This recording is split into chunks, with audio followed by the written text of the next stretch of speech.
ನಮಸ್ಕಾರ ಸ್ನೇಹಿತರೆ. ಇಂದು ನಾವು ದೇವರು ಯಾರು ಎನ್ನುವಂತಹ ವಿಷಯದ ಕುರಿತು ಎರಡನೇ ವಿಡಿಯೋನ ನೋಡಿಕೊಳ್ಳೋಣ. ದೇವರು ಯಾರು? ಯಾರಿಗಾದರೂ ಗೊತ್ತಾ? ದೇವರು ಯಾರು? ಆತನನ್ನು ನೀವು ಯಾರಾದರೂ ನೋಡಿದ್ದೀರಾ? ಈ ವಿಡಿಯೋ ನೋಡುವಂತಹ ಪ್ರತಿಯೊಬ್ಬ ಸ್ನೇಹಿತರಲ್ಲಿ ನಾನು ಕೇಳುವಂಥ ಪ್ರಶ್ನೆ ಏನಂದರೆ, ನೀವು ಯಾರಾದರೂ ದೇವರನ್ನು ನೋಡಿದ್ದೀರಾ? ಇಲ್ಲ ಅಲ್ವಾ? ನೋಡಿದ್ದೀರಾ? ಖಂಡಿತವಾಗಿಯೂ ಇಲ್ಲ. ಹೌದು. ಯಾಕೆಂದರೆ ದೇವರು ಈ ಮನುಷ್ಯರ ಕಣ್ಣಿಗೆ ಕಾಣ್ತಾನ ಎಂಬುದು ಅದು ಸುಳ್ಳು. ಯಾಕಂದರೆ ದೇವರು ನಮ್ಮ ಕಣ್ಣುಗಳಿಗೆ ಕಾಣುವಂಥ ದೇವರು ಅಲ್ಲ. ಯಾಕೆಂದರೆ ಆ ದೇವರು ಒಬ್ಬ ವ್ಯಕ್ತಿಯಾಗಿದ್ದರೆ ನಮ್ಮ ಕಣ್ಣಿಗೆ ಕಾಣಬಹುದೇ ಆಗಿತ್ತು. ಆ ದೇವರೊಬ್ಬ ಮಾನವನಾಗಿದ್ದರೆ ನಮ್ಮ ಕಣ್ಣಿಗೆ ಕಾಣಬಹುದಾಗಿತ್ತು. ಆ ದೇವರು ಒಬ್ಬ ವಸ್ತು ಆಗಿದ್ದರೆ ನಮ್ಮ ಕಣ್ಣಿಗೆ ಕಾಣಬಹುದಾಗಿತ್ತು. ಆದರೆ ಆ ದೇವರು ವ್ಯಕ್ತಿಯಲ್ಲ, ಬದಲಾಗಿ ಆ ದೇವರು ಒಂದು ಶಕ್ತಿ. ಈ ಶಕ್ತಿನ ನಾವು ಕಣ್ಣಿನಿಂದ ನೋಡ್ತೇನೆ ಎಂಬುದು ಸುಳ್ಳು. ಬದಲಾಗಿ ಆ ಶಕ್ತಿಯನ್ನು ನಾವು ಅನುಭವಿಸಬಹುದು ಅಲ್ವಾ? ಉದಾಹರಣೆಗೆ ಒಂದು ಸಾರಿ ನಾವು ನೋಡುವುದಾದರೆ, ನಮಗೆ ಕರೆಂಟ್ ನಮ್ಮ ಕಣ್ಣಲ್ಲಿ ಕಾಣುತ್ತಾ? ಕಾಣಲ್ಲ. ಬದಲಿಗೆ ಅದನ್ನು ನಾವು ಅನುಭವಿಸ್ಬೋದು. ಅದರ ಶಕ್ತಿ, ಅದರ ಗುಣಗಳು ನಮಗೆ ಕಾಣಬಹುದು ಅಲ್ವಾ?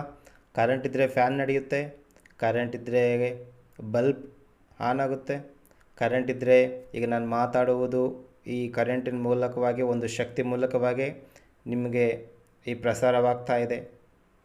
ಕರೆಂಟ್ ಇದ್ದರೆ ಮೋಟಾರ್ಗಳು ನಡೆಯುತ್ತೆ, ಟಿ ವಿ ನಡೆಯುತ್ತೆ, ಮೊಬೈಲ್ ನಡೆಯುತ್ತೆ.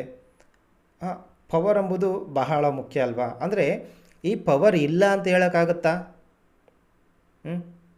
ಇಲ್ಲ ಅಲ್ವಾ? ಅಂದರೆ ಕಣ್ಣಿಗೆ ಕಾಣುವುದಿಲ್ಲ, ಆದರೂ ಕೂಡ ಪವರ್ ಇದೆ ಅಂತ ಹೇಗೆ ನಂಬುತ್ತೇವೋ ಅದೇ ರೀತಿಯಾಗಿ ಕಣ್ಣಿಗೆ ಕಾಣದ ದೇವರು ಕೂಡ ಇದ್ದಾನೆ ಎಂಬುದನ್ನು ನಾವು ನಂಬಬೇಕು ಅಲ್ವಾ? ಅದಕ್ಕೆ ಬೈಬಲಲ್ಲಿ ಒಂದು ಮಾತು ಬರೆಯಲ್ಪಟ್ಟಿದೆ.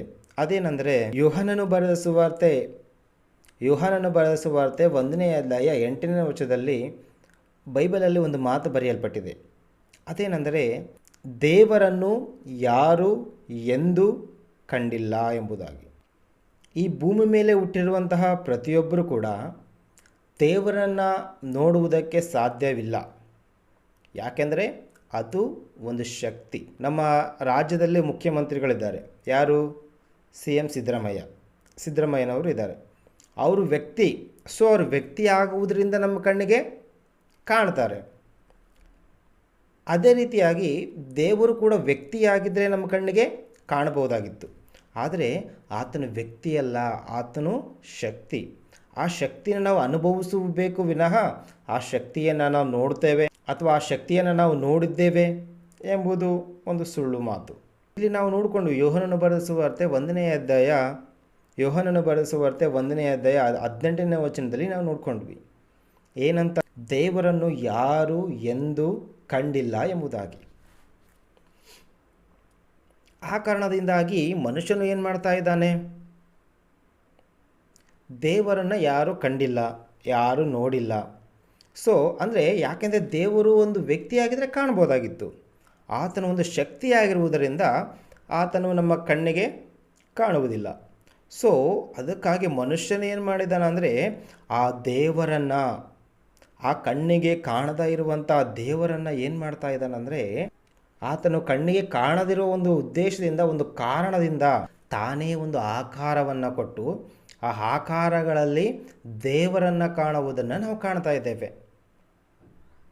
ಮನುಷ್ಯ ಏನು ಮಾಡ್ತಾ ಇದ್ದಾನೆ ಗೊತ್ತಾ? ಕಣ್ಣಿಗೆ ಕಾಣದ ದೇವರು ಇದ್ದಾನೆ. ಓಕೆ, ಈಗ ದೇವರು ಇಲ್ಲ ಅನ್ನುವಂಥ ವ್ಯಕ್ತಿಗಳು ಇದ್ದಾರಾ?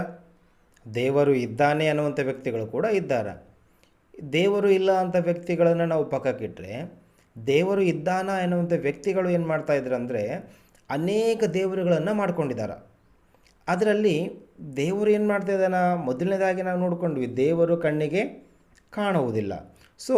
ಈ ಕಾಣದೇ ಇರುವಂಥ ದೇವರನ್ನ ಈ ಮನುಷ್ಯ ಏನು ಮಾಡ್ತಾ ಇದ್ದಾನಂದರೆ, ಒಂದು ಆಕಾರ ಕೊಟ್ಟು ಆ ಕಾಣದೇ ಇರುವಂಥ ದೇವರಿಗೆ ಒಂದು ಆಕಾರ ಕೊಟ್ಟು ಆ ಆಕಾರದಲ್ಲಿ ದೇವರನ್ನು ಅವನು ಕಾಣುವುದಾಗಿ ನಾವು ಈ ಸಮಾಜದಲ್ಲಿ ಕಾಣ್ತಾ ಇದ್ದೇವೆ. ನಿಜವಾಗಲೂ ನೋಡುವುದಾದರೆ ಆ ಆಕಾರದಲ್ಲಿ ದೇವರು ಇದ್ದಾನ? ನಾವು ಕೊಟ್ಟಿರುವಂಥ ಆಕಾರದಲ್ಲಿ ಒಂದು ಕಲ್ಲಲ್ಲಿ ದೇವರನ್ನ ಕೆತ್ತಿರ್ತೇವೆ, ಮಣ್ಣಲ್ಲಿ ದೇವರನ್ನ ಕೆತ್ತಿರ್ತೇವೆ, ಮರಗಳಲ್ಲಿ, ಫೋಟೋಗಳಲ್ಲಿ, ಫ್ರೇಮ್ಗಳಲ್ಲಿ, ಈ ಥರ ಅನೇಕ ರೀತಿಯಲ್ಲಿ ನಾವು ದೇವರನ್ನು ನಮಗೆ ಇಷ್ಟ ಬಂದ ರೀತಿಯಲ್ಲಿ ನಾವು ದೇವರುಗಳನ್ನ ಮಾಡ್ಕೊಂಡಿದ್ದೇವೆ. ಆ ಮೂರ್ತಿಗಳಲ್ಲಿ ದೇವರು ಇದ್ದಾನ? ನಿಜವಾಗಲೂ ಆ ಮೂರ್ತಿಗಳೇ ದೇವರ? ಒಂದು ಸಾರಿ ನಾವು ಆಲೋಚನೆ ಮಾಡಬೇಕು. ನಾನು ಇದನ್ನು ಯಾರನ್ನು ವ್ಯತಿರೇಕಿಸುವುದಕ್ಕಾಗಿ, ಯಾರ ಮನಸ್ಸನ್ನು ನೋಯಿಸುವುದಕ್ಕಾಗಿ ನಾನು ಈ ಮಾತಾಡ್ತಾ ಇಲ್ಲ. ಬದಲಾಗಿ ದೇವರು ಯಾರು ಅಂತ ವಿಷಯಗಳು ಬಂದಾಗ ಈ ವಿಷಯಗಳನ್ನು ಕುರಿತು ನಾವು ಸ್ಪಷ್ಟವಾಗಿ ಮಾತಾಡಿಕೊಳ್ಬೇಕಾಗುತ್ತೆ ಅಲ್ವಾ? ದೇವರನ್ನ ಯಾರು ನೋಡುವುದಕ್ಕೆ ಸಾಧ್ಯ ಇಲ್ಲ. ಯಾಕೆಂದರೆ ಆತನೊಬ್ಬ ಶಕ್ತಿ. ಆ ಶಕ್ತಿಗೆ ನಾನು ಒಂದು ಆಕಾರ ಕೊಟ್ಟು ಈ ಆಕಾರದಲ್ಲಿ ದೇವರು ಇದ್ದಾನೆ, ಆ ಆಕಾರದಲ್ಲಿ ನಾನು ದೇವರನ್ನ ಕಾಣ್ತೇನೆ ಎಂದು ನಾನು ಅಂದುಕೊಂಡ್ರೆ ಈ ಭಕ್ತಿನ ದೇವರು ಖಂಡಿತವಾಗಿಯೂ ಮೆಚ್ಚುವುದಿಲ್ಲ. ಎಕ್ಸಾಂಪಲಾಗಿ ಒಂದು ಮಾತು ನಿಮಗೆ ಹೇಳೋಕ್ಕೆ ಇಷ್ಟಪಡ್ತೀನಿ. ನಾನಿದ್ದೇನೆ, ನನಗೆ ಒಬ್ಬ ತಂದೆ ಇದ್ದಾರೆ, ಅವರು ಜೀವಂತವಾಗೇ ಇದ್ದಾರೆ. ಎಕ್ಸಾಂಪಲಾಗಿ ನಿಮಗೆ ಹೇಳುವುದಾದರೆ, ನಾನು ಹುಟ್ಟುವುದಕ್ಕಿಂತ ಮುಂಚೆ ನಾನು ಚಿಕ್ಕವನಿರುವಾಗಲೇ ನನ್ನ ತಂದೆ ತೀರ್ಕೊಂಡ್ರು ಅಂತ ನಾವು ಅಂದ್ಕೊಳ್ಳೋಣ. ಈಗ ನನ್ನ ತಂದೆ ಮೇಲೆ ನನಗೆ ಹೆಚ್ಚು ಪ್ರೀತಿ ಇದೆ. ಆಲ್ಮೋಸ್ಟ್ ನಮ್ಮ ತಂದೆ ತಾಯಿ ಅಂದ್ರೆ ನಾವೆಲ್ಲರೂ ಇಷ್ಟಪಡ್ತೇವಲ್ವಾ. ಈಗ ಆ ತಂದೆ ತಾಯಿ ನನ್ನ ತಂದೆನ ತೀರ್ಕೊಂಡಿದ್ದಾರೆ, ನಾನು ಹುಟ್ಟಿ ಇನ್ನು ಚಿಕ್ಕ ಮಗು ಇದ್ದುವಾಗಲೇ ನನ್ನ ತಂದೆ ತೀರ್ಕೊಂಡಿದ್ದಾರೆ ಅಂತ ಅಂದ್ಕೊಳ್ಳೋಣ. ಆವಾಗ ನಾನು ನನ್ನ ತಂದೆ ಮೇಲಿರೋ ಪ್ರೀತಿಗಾಗಿ ನಾನು ಯಾವುದೋ ಒಂದು ಆಕಾರ ಮಾಡಿಕೊಂಡು ಯಾವುದೋ ಒಂದು ಆಕಾರದಲ್ಲಿ ಒಂದು ಚಿತ್ರ ಬರೆದು ಆ ಚಿತ್ರದಲ್ಲಿ ಈ ಆಕಾರದಲ್ಲೇ ಇದೇ ನನ್ನ ತಂದೆ ಅಂತ ನಾನು ಅಂದರೆ ಅದು ಸರಿ ಕಾಣುತ್ತಾ? ಅದು ಯಾರೋ ಅಲ್ವಾ? ನನ್ನ ತಂದೆ ಆಗುತ್ತಾ ಫೋಟೋ? ಇದು ಸಮಂಜಸವಾದದ್ದಾ? ಇಲ್ಲ ಅಲ್ವಾ? ಸೊ ಕಣ್ಣಿಗೆ ಕಾಣದ ಆ ದೇವರಿಗೆ ನಾನು ಒಂದು ಆಕಾರ ಕೊಟ್ಟು ಈ ಆಕಾರದಲ್ಲೇ ನಾನು ಈ ಆಕಾರದಲ್ಲೇ ನಾನು ದೇವರನ್ನ ಪೂಜಿಸ್ತೀನಿ ಅಂದರೆ ದೇವರು ಅದನ್ನು ಮೆಚ್ಚುವುದಿಲ್ಲ. ಸೊ ನಾವೇನು ಮಾಡಬೇಕು ಅಂದರೆ ಮೊದಲನೇದಾಗಿ ನಾವು ದೇವರು ಯಾರು ಅಂತ ನಾವು ತಿಳ್ಕೊಳ್ಬೇಕು. ಸೊ ದೇವರು ಯಾರು? ಆತನು ವ್ಯಕ್ತಿಯಲ್ಲ, ಬದಲಾಗಿ ಆತನು ಒಂದು ಶಕ್ತಿ. ಈಗ ನಾವು ಅದನ್ನು ಯಾವ ರೀತಿ ಆರಾಧಿಸಬೇಕು ಅಲ್ವಾ? ಕಣ್ಣಿಗೆ ಕಾಣದೇ ಇರ್ತಕ್ಕಂಥ ದೇವರು ನಾವು ಯಾವ ರೀತಿ ಆರಾಧಿಸಬೇಕು? ಒಂದು ಮೂರ್ತಿ ಮಾಡಿ, ಒಂದು ಆಕಾರ ಕೊಟ್ಟು ಪೂಜೆ ಮಾಡಿ ನಾನು ಅದನ್ನು ಆರಾಧಿಸುತ್ತೇನೆ ಅಂದರೆ ದೇವರು ಅದನ್ನು ಮೆಚ್ಚಲ್ಲ. ಮತ್ತು ಈಗ ನಾನು ಯಾವ ರೀತಿಯಲ್ಲಿ ದೇವರನ್ನ ಆರಾಧಿಸಬೇಕು ಅಂತ ನಾವು ನೋಡುವುದಾದರೆ ಬೈಬಲ್ ನಮಗೆ ಒಂದು ಸ್ಪಷ್ಟವಾದ ಮಾತು ಹೇಳ್ಕೊಡುತ್ತೆ. ಅದೇನೆಂದರೆ, ಯೋಹಾನನು ಬರೆದ ಸುವಾರ್ತೆ 4ನೇ ಅಧ್ಯಾಯ 24ನೇ ವಚನದಲ್ಲಿ ಒಂದು ಮಾತಿದೆ. ಅದನ್ನು ಒಂದು ಸಾರಿ ನಾವು ನೋಡೋಣ. ದೇವರು ಆತ್ಮಸ್ವರೂಪನು, ಆತನನ್ನು ಆರಾಧಿಸುವವರು ಆತ್ಮಿಕ ರೀತಿಯಲ್ಲಿ ಸತ್ಯಕ್ಕೆ ತಕ್ಕ ಹಾಗೆ ಆರಾಧಿಸಬೇಕು. ಇಲ್ಲಿ ದೇವರು ನಮ್ಗೆ ಹೇಳುವಂಥ ಮಾತೇನೆಂದರೆ, ದೇವರು ಯಾರಾಗಿದ್ದಾನ? ದೇವರು ಯಾರು ಅಂತ ನಾವು ನೋಡುವುದಾದರೆ ಬೈಬಲ್ ಹೇಳ್ತಾ ಇದೆ, ದೇವರು ಆತ್ಮಸ್ವರೂಪನು. ದೇವರಿಗೆ ರೂಪ ಇಲ್ಲ, ಬದಲಿಗೆ ಸ್ವರೂಪ ಇದೆ. ಒಂದು ಸಾರಿ ನೀವು ಆಲೋಚನೆ ಮಾಡಿರಿ. ದೇವರಿಗೆ ರೂಪ ಇಲ್ಲ, ಬದಲಾಗಿ ದೇವರಿಗೆ ಸ್ವರೂಪ ಇದೆ. ಆ ಸ್ವರೂಪ ಎಂಥದ್ದು ಅಂತ ನಾವು ನೋಡೋದಾದರೆ ದೇವರು ಆತ್ಮಸ್ವರೂಪನು. ಆತನನ್ನು ಆರಾಧಿಸುವವರು, ಆತನನ್ನು ಪೂಜಿಸಬೇಕೆಂದಿರುವವರು, ಆತನನ್ನು ಮಹಿಮೆಪಡಿಸಬೇಕೆಂದಿರುವವರು ಆತ್ಮಿಕ ರೀತಿಯಲ್ಲಿ ಸತ್ಯಕ್ಕೆ ತಕ್ಕ ಹಾಗೇ ದೇವರನ್ನು ನಾವು ಆರಾಧಿಸಬೇಕು. ಬದಲಾಗಿ ನಾನು ದೇವರಿಗೊಂದು ಆಕಾರ ಕೊಟ್ಟು ಪೂಜೆ ಮಾಡ್ತೀನಿ, ಅಥವಾ ದೇವರು ಸೃಷ್ಟಿಸ್ತಕ್ಕಂಥ ಸೃಷ್ಟಿ ವಸ್ತುಗಳನ್ನೇ ನಾನು ಪೂಜೆ ಮಾಡ್ತೀನಿ ಅಂದರೆ ದೇವರು ಖಂಡಿತವಾಗಿಯೂ ಮೆಚ್ಚಲ್ಲ. ಆ ಆರಾಧನೆ ದೇವರಿಗೆ ಇಷ್ಟ ಕೂಡ ಆಗಲ್ಲ ಅಲ್ವಾ? ಅಂದರೆ ದೇವರು ಆತ್ಮಸ್ವರೂಪನಾಗಿದ್ದಾನ, ಆತನನ್ನು ನಾವು ಆತ್ಮಿಕ ರೀತಿಯಲ್ಲೇ ಆರಾಧಿಸಬೇಕು. ಆತ್ಮ ಕಣ್ಣಿಗೆ ಕಾಣುತ್ತಾ? ಪ್ರತಿಯೊಬ್ಬ ಮನುಷ್ಯರಲ್ಲಿ ಕೂಡ ಆತ್ಮ ಇದೆ. ಇದು ದೇಹ ಇದೆ, ದೇಹದ ಒಳಗೆ ಆತ್ಮ ಇದೆ. ನಾವು ಮರಣಿಸಿದ ನಂತರ ಈ ಶರೀರವನ್ನು ಬಿಟ್ಟು ಆತ್ಮ ಮೇಲೆ ಹೋಗುತ್ತೆ. ಆವಾಗ ನಾವೇನು ಹೇಳ್ತೇವೆ? ಹೋಗ್ಬಿಟ್ಟ, ಯಾವಾಗ ಹೋದ? ಬೆಳಿಗ್ಗೆ 4 ಗಂಟೆ ಹೋದಮ್ಮ, ಹಾರ್ಟ್ ಅಟ್ಯಾಕ್ ಆಗಿತ್ತು, ದೇವ್ರು ಬೇಗ ಕರ್ಕೊಂಬಿಟ್ರು. ಅಂದರೆ ಇಲ್ಲೇ ಇದನ್ನಲ್ಲ, ಇದು ಶರೀರ. ಆತ್ಮ ಎಲ್ಲಿದೆ? ದೇವರ ಬಳಿಗೆ ಹೋಗಿದೆ. ಅಂದರೆ ಇಲ್ಲಿ ದೇವರು ಹೇಳುವಂಥ ಮಾತು ಏನು ಅಂದರೆ, ದೇವರು ಕೂಡ ಆತ್ಮ ಸ್ವರೂಪನು. ಆತ್ಮ ಯಾವ ರೀತಿ ಕಣ್ಣಿಗೆ ಕಾಣುವುದಿಲ್ಲವೋ ಅದೇ ರೀತಿಯಾಗಿ ದೇವರು ಕೂಡ ಕಣ್ಣಿಗೆ ಕಾಣುವುದಿಲ್ಲ. ಅದಕ್ಕೆ ದೇವರ ವಾಕ್ಯ ನಮಗೆ ಹೇಳ್ತಾ ಇದೆ, ಆತನನ್ನು ಆರಾಧಿಸುವವರು, ಆತನು ಆತ್ಮ ಸ್ವರೂಪನು, ಆತನನ್ನು ಆರಾಧಿಸುವವರು ಆತ್ಮಿಕ ರೀತಿಯಲ್ಲಿ ಸತ್ಯಕ್ಕೆ ತಕ್ಕ ಹಾಗೆ ದೇವರನ್ನು ನೀವು ಆರಾಧಿಸಬೇಕು. ನಾನು ಮೂರ್ತಿ ಮಾಡಿಕೊಂಡು ದೇವರನ್ನ ಆರಾಧಿಸ್ತೀನಿ ಅಂದರೆ ದೇವರು ಮೆಚ್ಚಲ್ಲ. ನಾನು ಕಲ್ಲುಗಳಲ್ಲಿ ದೇವರನ್ನ ಮೂರ್ತಿಯನ್ನು ಕೆತ್ತೀನಿ ಅಂದರೆ ದೇವರು ಮೆಚ್ಚಲ್ಲ. ನಾನು ಯಾವುದೋ ಒಂದು ಫೋಟೋ ಫ್ರೇಮ್ ಇಟ್ಕೊಂಡು ಈತನೇ ದೇವರು ಅಂತ ನಾನು ಆರಾಧನೆ ಮಾಡ್ತೀನಿ ಅಂದರೆ ದೇವರು ಮೆಚ್ಚಲ್ಲ. ಬದಲಾಗಿ ನಾವು ದೇವರನ್ನು ಯಾವ ರೀತಿ ಆರಾಧಿಸಬೇಕು ಅಂತ ನೋಡುವುದಾದರೆ ಆತ್ಮಿಕ ರೀತಿಯಲ್ಲಿ ಆರಾಧಿಸಬೇಕು. ಯಾಕಂದರೆ ಆತನು ಆತ್ಮ ಸ್ವರೂಪನು. ಆತನಿಗೆ ರೂಪ ಇಲ್ಲ, ಬದಲಿಗೆ ಆತನಿಗೆ ಒಂದು ಸ್ವರೂಪ ಇದೆ. ಆ ಸ್ವರೂಪ ಆತ್ಮ ಸ್ವರೂಪ. ಆ ಆತ್ಮ ಸ್ವರೂಪದಲ್ಲಿರ್ತಕ್ಕಂಥ ದೇವರನ್ನು ನಾವು ಸತ್ಯಕ್ಕೆ ತಕ್ಕ ಹಾಗೇ ಆರಾಧಿಸಬೇಕು.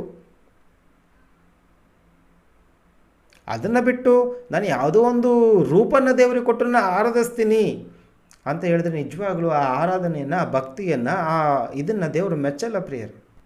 ದೇವರು ನಾವು ವ್ಯಕ್ತಿಯಾಗಿ ನೋಡಿದರೆ ದೇವರು ನಮ್ಮ ಕಣ್ಣಿಗೆ ಕಾಣಲ್ಲ. ಬದಲಿಗೆ ಆತನೊಬ್ಬ ಶಕ್ತಿ, ಆತ್ಮಸ್ವರೂಪನ ಆತನು. ಒಂದು ಸಾರಿ ದೇವರಿಗಿರ್ತಕ್ಕಂಥ ಗುಣಲಕ್ಷಣಗಳನ್ನು ಒಂದು ಸಾರಿ ನೋಡೋಣ ಪ್ರಿಯರೇ. ರೋಮಪುರದವರಿಗೆ ಬರೆದ ಪತ್ರಿಕೆ 1ನೇ ಅಧ್ಯಾಯ 20ನೇ ವಚನದಲ್ಲಿ ಒಂದು ಮಾತಿದೆ. ಹೇಗೆಂದರೆ, ಕಣ್ಣಿಗೆ ಕಾಣದಿರುವ ಆತನ ಗುಣಲಕ್ಷಣಗಳು, ಅಂದರೆ ಆತನ ನಿತ್ಯ ಶಕ್ತಿಯು, ದೈವತ್ವವು ಜಗತ್ತುತ್ಪತ್ತಿಗೆ ಮೊದಲುಗೊಂಡು ಆತನು ಮಾಡಿದ ಸೃಷ್ಟಿಗಳ ಮೂಲಕ ಬುದ್ಧಿಗೆ ಗೊತ್ತಾಗಿ ಕಾಣಬರುತ್ತದೆ. ಇಲ್ಲಿ ದೇವರೇನು ಹೇಳ್ತಾ ಇದ್ದಾನೆಂದರೆ, ಕಣ್ಣಿಗೆ ಕಾಣದಿರುವ ಆತನ ಗುಣಲಕ್ಷಣಗಳು. ಈಗ ನಾವು ದೇವರ ಕಣ್ಣಿಗೆ ಕಾಣಲ್ಲ ಅಂತ ನೋಡ್ಕೊಂಡ್ವಿ. ಕಣ್ಣಿಗೆ ಕಾಣದಿರುವ ಆತನ ಗುಣಲಕ್ಷಣಗಳನ್ನು ನಾವು ಎಲ್ಲಿ ನೋಡಬೇಕು? ಪ್ರಕೃತಿಯಲ್ಲಿ ನೋಡಬೇಕು.